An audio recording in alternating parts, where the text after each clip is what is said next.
It was Wyndham Estate Wineries at Brankston which welcomed Sir James Rowland to the Hunter on Saturday. Sir James launched a national trust appeal to raise money for the restoration of the 150-year-old Darwood house. The chairman of Wyndham Estate, Mr. Stan Hamley, officially handed over the house to the National Trust. Darwood was built by the vineyard's founder, George Wyndham.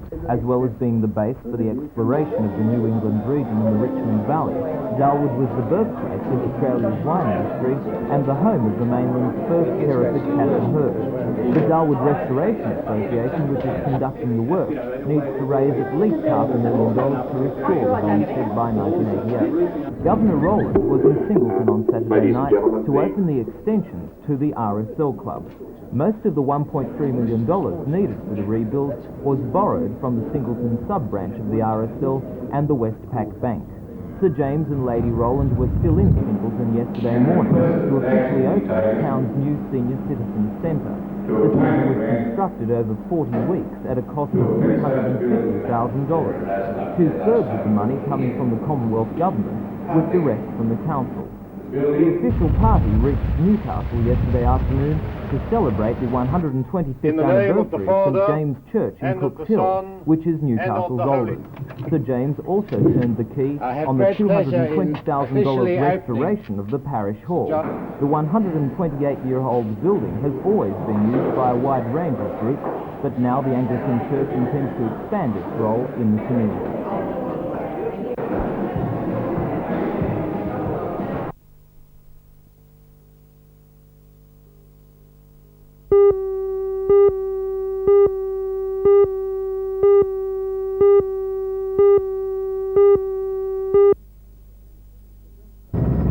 The Joint Coal Board attributes the increase to expanding coal production for export from open-cut mines in the Singleton Northwest and Western districts. Total open-cut production rose by 15% to 26.1 million tonnes. On the other hand, production from underground mines fell by 2.8% to 42.2 million tonnes. Exports of coal from Strait last year rose by 16% to a record 35.7 million tonnes. The board estimates that figure would have been 37 million but for the Hunter Valley Rail District. Coal consumption in New South Wales recovered to 23 million tonnes, 6% more than in 1983, but still well below the levels recorded in 1981 and 82. The Joint Coal Board attributes the slight gain in 84 on an increase in usage for electricity generation and a small upturn in the steel industry. The board's figures also show that 452 mining jobs were done away with in the year, the result of reduced manning levels on the south coast. Employment in open-cut mines increased by 11.5% during 1984.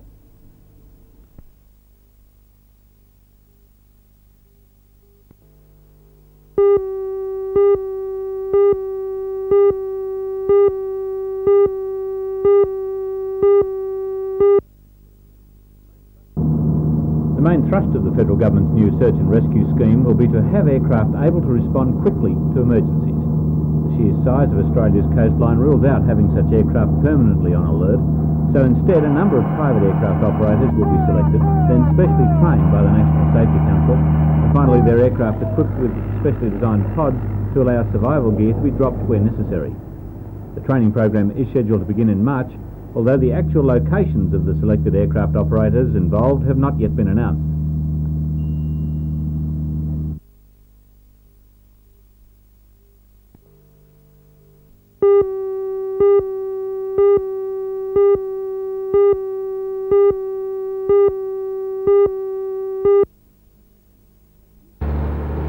A few pieces of the huge collection arrived in Newcastle without mishap today. Extra care is being taken not to damage the collection, which will be housed in this building in Zara Street, as well as another council-owned building in Hannell Street.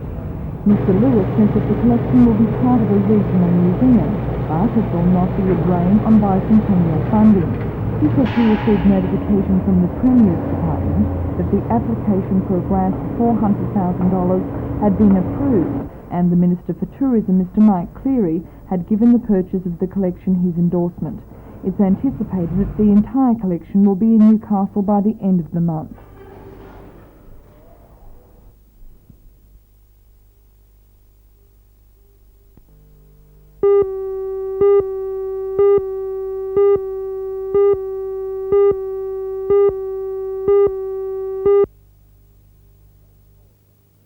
Trades Hall Secretary Mr Peter Barrick is confident the union's approach to the idea is such that progress will be made.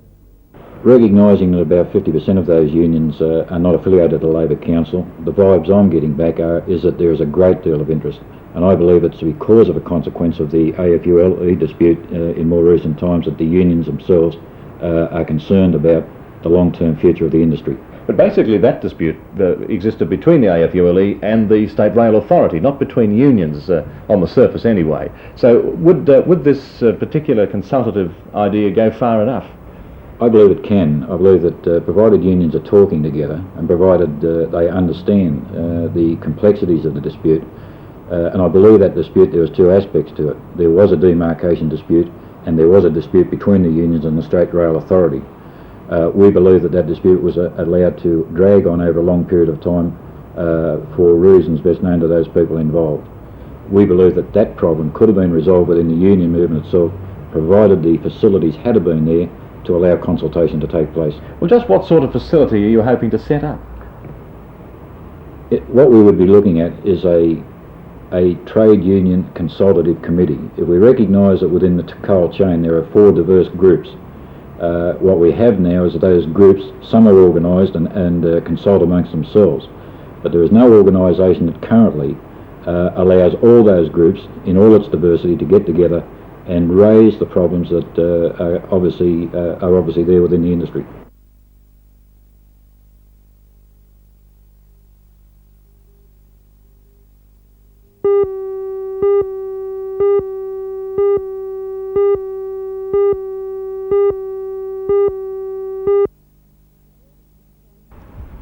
The building, which is owned by Aboriginal Hostels Limited, is being leased by the Health Department. The transitional group home will be used to rehabilitate those recovering from an emotional illness. Normally, these people would have to stay in a psychiatric hospital until they're fully recovered, but the hostel will provide the opportunity to get used to being out in the community again, while still having a network of professionals to support them. The hostel is part of the Health Department's implementation of the controversial Richmond report, and is one of 3 hostels being established in Newcastle.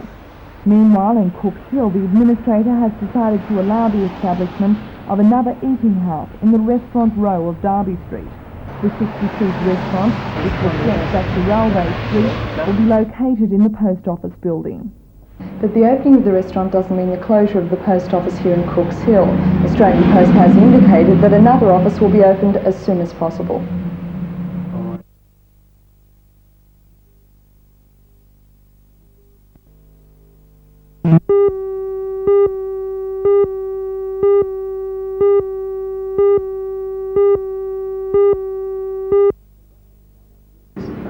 The bans on accepting and processing payments were instituted at the Newcastle office only yesterday, even though the campaign has been going on for several weeks. At noon today, officers of the Department of Taxation came to Newcastle to order the 3 inquiry officer tellers to perform their normal work. After a quarter of an hour to think the situation over, they were again asked to carry out their duties. And when they again refused, they were each handed a stand-down notice and told to leave. Immediately, union delegate Mr. Eddie Milton reminded the 9 remaining Australian Medical Officers Association and Federated Parks Union members of the campaign policy of 1 out, all out. Okay. Yes, sir. Everybody out.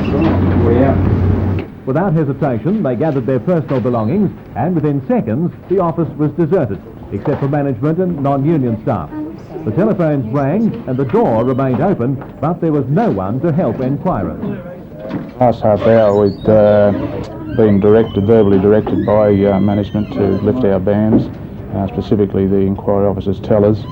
They refused to. They were given 15 minutes to think about it. They were again given checks and that to process. They again refused to, and they were then formally issued with stand-down orders. And we've seen a total walkout then by the fellow unionists out in the office in support of them. Well, what's your next move now as a union? As a union, they've been authorised at this stage to be stood down till at least tomorrow afternoon, so there'll be no, at this stage, payments being received in the office or inquiries being answered. We're just waiting on further directions from Sydney office.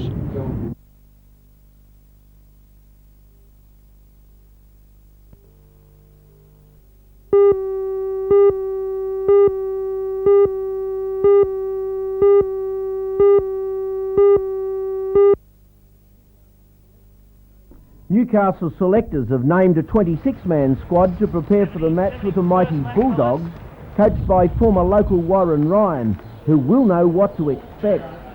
The squad will be trimmed to 17 after fitness trials set down by former top middle distance runner Stan Barwick, who has prepared league sides and is well aware of what is required for 80 minutes of Quicksilver action. We've held both coach, sides, former international Terry up to the Panowitz, last 10 or 15 was minutes, realistic about the home team's fitness chances because of the club's when training he spoke earlier to in Mark Sydney, Matho at training something last we night. had to overcome. We've designed the course on tonight to try and give us an idea of the fitness of these players, so that we can make up a course or a strategy, whereas we can bring their fitness right to the top and really compete against Sydney clubs. Realistically, what are our chances of winning? Well, as I said, it's the fitness, and some of these fellows haven't been at it near as long as what the Sydney players have, so we're going to have to compensate for that, and that is a crash course, in other words. So if we can check them after tonight, design something for them really heavy, then we've got a real good chance.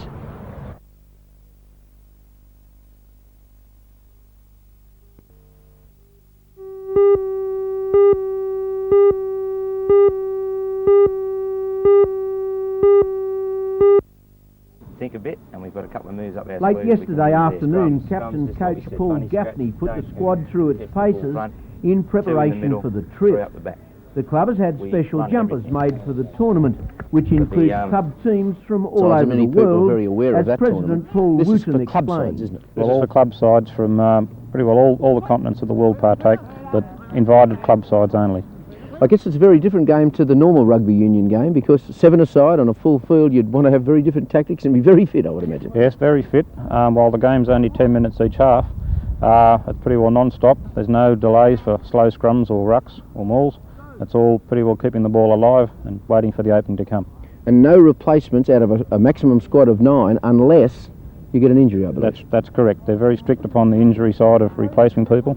You can't just bring a player off because he's having an off game or slightly injured. A doctor generally has to verify that the injury is serious enough for him to come off. The wet field here tonight might be a bit of an indication of what you can expect in Singapore in the rainy season. Yes, we expect it to be quite moist, humid, but probably a lot hotter than what it is today.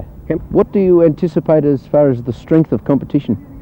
We would expect it to be quite strong, but we feel that we have a very good side. We have at least 5 first-grade players who are generally backline players, who are very, very fast and skillful. We have 3 district representative players in the squad, and we believe with the sort of football that we've been playing at training and the attitude to the game and the close study of tactics, we believe we can put up a pretty good show. I guess it's a little bit like taking the forwards out of a rugby union.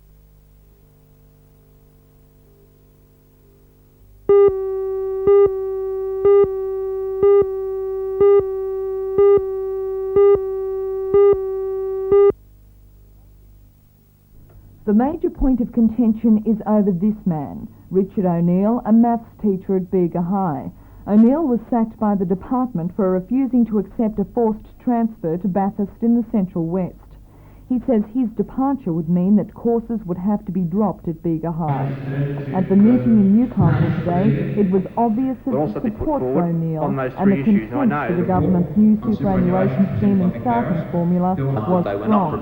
Ms Janet McLean, a member of the State Executive of the Teachers Federation, met with the Education Minister, Mr Rodney Cavalier, in Sydney this morning, but she says nothing was accomplished. We feel that the Minister is provoking this dispute and wants to continue it at all costs, because there are answers and they're being ignored. We're being told that, for example, we were told that there is no need for a maths teacher at the school, and yet the principal of the school has put in a submission, only recently has put it in again, where they need another whole 1 maths teacher.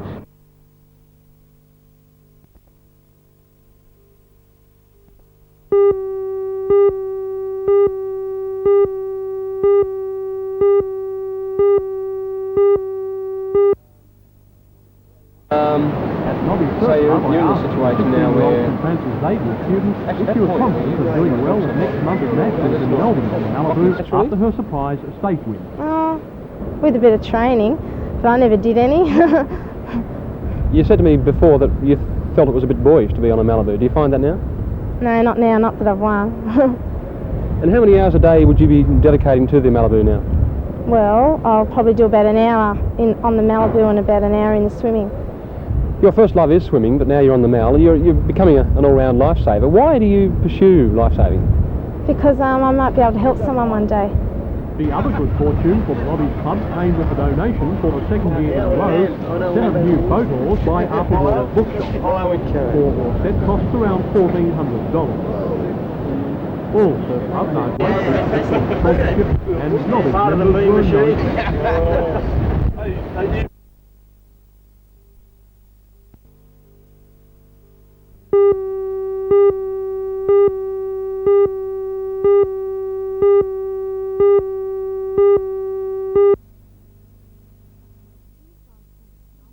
Hillside Home is an ultra-modern development which is home to the former residents of the Shalimar and Bryant homes which closed last year.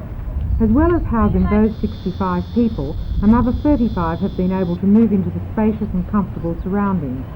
The home is built on part of a 10-acre site fronting Violet Town Road. One of the proprietors, Mr. John Ryan, said he believes homes for the elderly should be as attractive as possible. Attention has been paid to gardens and courtyards, and a special feature is a fountain and water lily pool designed by Mr. Albert Cosatini.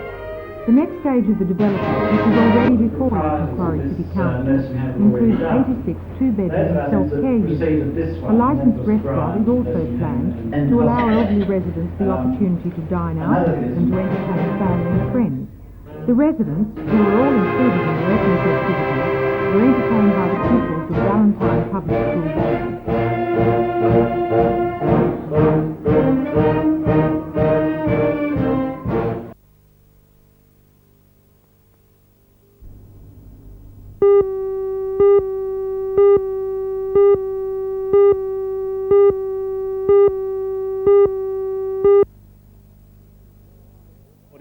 They're away, and what a good even start too. Ashland's got away very well out in front from 13. Ashland goes for the front of the in all divisions of competition.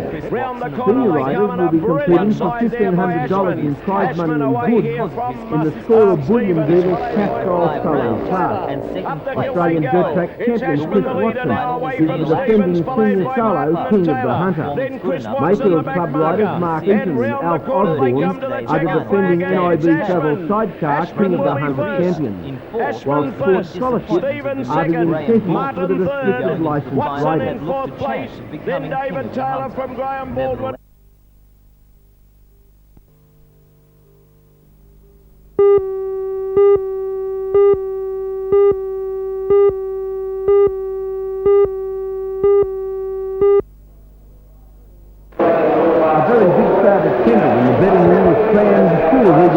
Trying to get on their feet.